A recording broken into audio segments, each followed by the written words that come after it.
Здравствуйте! Мы продолжаем разбирать экзистенциальный кризис. И сегодня хотелось бы остановиться на основных моментах, которые позволили мне из него немножечко вылезти и обрести способность к нормальному мышлению, чтобы подумать о том, как дальше действовать. Напоминаю, что мы разбираем экзистенциальный кризис не с точки зрения психолога, а с точки зрения человека, который сам из него пытается вылезти. Прошу это учесть. Также напоминаю, если вы не видели предыдущее видео, что тем, у кого офигенная, классная, потрясающая, замечательная работа, смотреть это видео не имеет никакого смысла.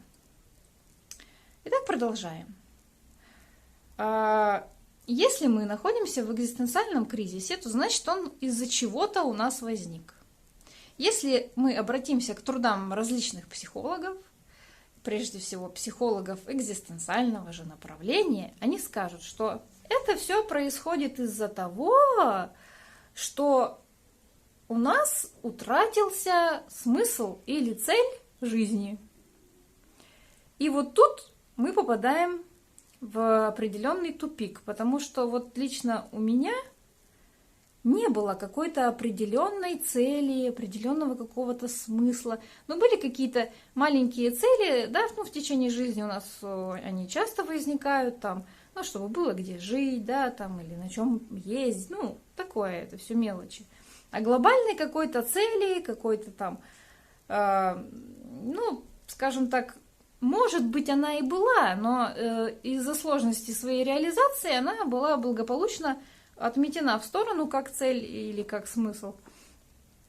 И что же тогда получается? Получается, что мы с вами, господа, живем без цели, без смысла. Потом с нами происходит экзистенциальный кризис. Мы идем к психологу, а нам говорят, чтобы дальше жить, вам нужна цель или нужен смысл. Как-то раньше же получалось без этого.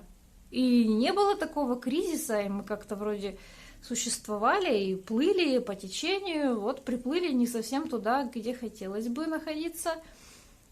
Что же произошло? И вот тут, ребята, есть один маленький нюанс.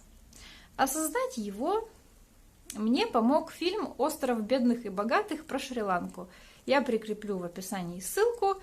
И очень рекомендую вам его посмотреть. Я не знаю, кто автор, не знаю вообще, кто это. То есть я не заинтересована в накоплении просмотров у этого человека. Но тем не менее, просто мне помогло. И я думаю, что, может быть, и у вас тоже произойдет некоторый инсайт. Итак, что же получается? Получается то, что на самом-то деле смысл и цель у нас у всех есть. И этот смысл и цель одинаковый у всех. И мы неоднократно слышали то, что это за цель, какая цель. Очень много где мы встречали эти фразы. В частности, еще Горький говорил, да, что человек создан для счастья. Но дело в том, что категория счастья для нас часто не ясна. То есть, что это такое? Что? Это вот подарили вам желанный подарок, вы такие, как классно, обрадовались. Вот счастье, что ли? Нет, оно радость какая-то может быть. А потом раз уже и вроде как и счастья нет. Да, классно, у меня есть теперь то, что я хотела, но и что? Хорошо, да, это не счастье. Что же получается? А получается вот что. Дело в том, что счастье – это не какой-то сиюминутный такой элемент. Это состояние, которое длится. Оно может быть интенсивнее, оно может быть менее интенсивное, оно может вот так вот колебаться немного. Но в целом оно присутствует фоново у человека, если он счастлив, постоянно. Итак, что же получается? Что мы сейчас сами загнали себя в такие условия, в которых нам плохо. То есть, мы же, скажем так, не по чьей-то прихоти устроились на эту работу, которая выжимает из нас все соки. Мы сами ходили, резюме делали, да, на собеседование приходили и думали, вот сейчас нам скажут, что мы вам перезвоним, потом нифига не перезвонят, а нам перезвонили, говорят, вы нам подходите, и мы такие, как классно, мы подходим, побежали, устроились, думаем, ой, как классно, а теперь что-то вот прошло, да, там несколько лет, и уже как-то не классно совсем, да, уже как-то бесит, да?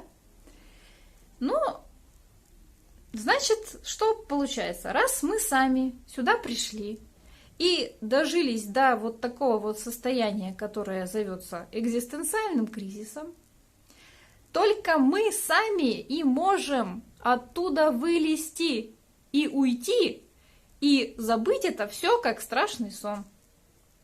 Я не призываю сейчас никого идти завтра писать заявление об уходе, нет.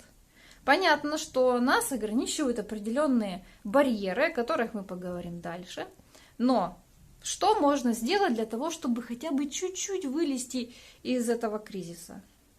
Во-первых, конечно, посмотреть фильм про Шри-Ланку. А во-вторых, дать себе определенный срок. Ну, то есть понятно, что большинство из тех, кто смотрит сейчас этот ролик, несчастны из-за того, что их выжимает насухо их работа.